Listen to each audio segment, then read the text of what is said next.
આજ રોજ છોટાઉદેપુર નગરપાલિકા 2025ની સામાન્ય ચૂંટણીનું પરિણામ જાહેર થયું છે। અમે પ્રથમ વખત સમાજવાદી પાર્ટીને છોટાઉદેપુરમાં લાયા। ફોર્મ ભરતી વખતે પણ અમે કીધેલું કે અમે 6 સીટ જીતીશું ને આજે પરિણામ જાહેર થયું છે। સમાજવાદી પાર્ટી પ્રથમ વખત 6 સીટ જીતી છે અને બોર્ડ બનાવવા માટે સમાજવાદી પાર્ટી નિર્ણાયક ભૂમિકા ભજવશે।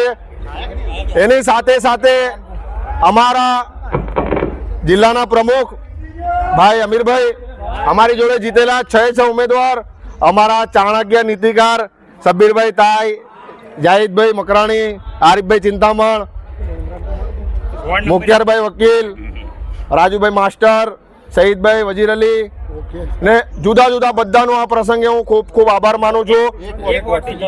એક વોટ મારો એક ઉમેદવાર 1 વોટથી જીતેલો છે।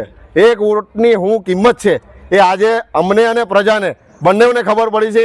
1 વોટથી મારો ઉમેદવાર જીત્યો છે અને આ પ્રસંગે વોર્ડ નંબર 5 વોર્ડ નંબર 6ની જનતાનો દિલથી ખૂબ ખૂબ આભાર માનું છું કે તેઓએ અમારા કામને 5 વર્ષના કામને જોઈને કામની કદર કરીને આ નિર્ણય આપ્યો છે તે બદલ તેમનો ખૂબ ખૂબ આભાર માનું છું। 30 વર્ષના એકતરફી શાસનનો હું વંદન પંડ્યા આજે ભારતીય જનતા પાર્ટીના સિમ્બોલ પર વિજેતા થઈ અને 25 વર્ષથી ચાલતી તાનાશાહીનો અંત લાવ્યો છું। જે નિમિત્તે મારા ભગવાન, મારા મા બાપ, મારા સમર્થકો, વડીલો, માતાઓ, બહેનો, મતદાર ભાઈઓ બહેનો, બુઝુર્ગોનો હું ખૂબ જ અંતઃકરણપૂર્વક આભાર માનું છું મને જંગી બહુમતીથી વિજય અપાવવા બદલ। એ પછી બેઠક કરીને અમારે મોવડી મંડળ સાથે વાતચીત કરીને અમે ચર્ચા કરીશું આપની સાથે।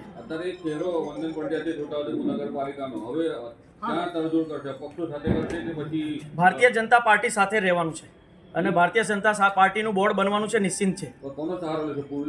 એ પછી બેસીને નિર્ણય લઈ લઈશું, પાર્ટી સાથે બેસીને નિર્ણય લઈ લઈશું।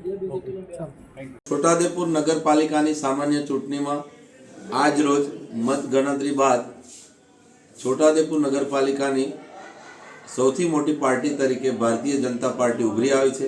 ભારતીય જનતા પાર્ટીના 8 ઉમેદવારો વિજયી બન્યા છે।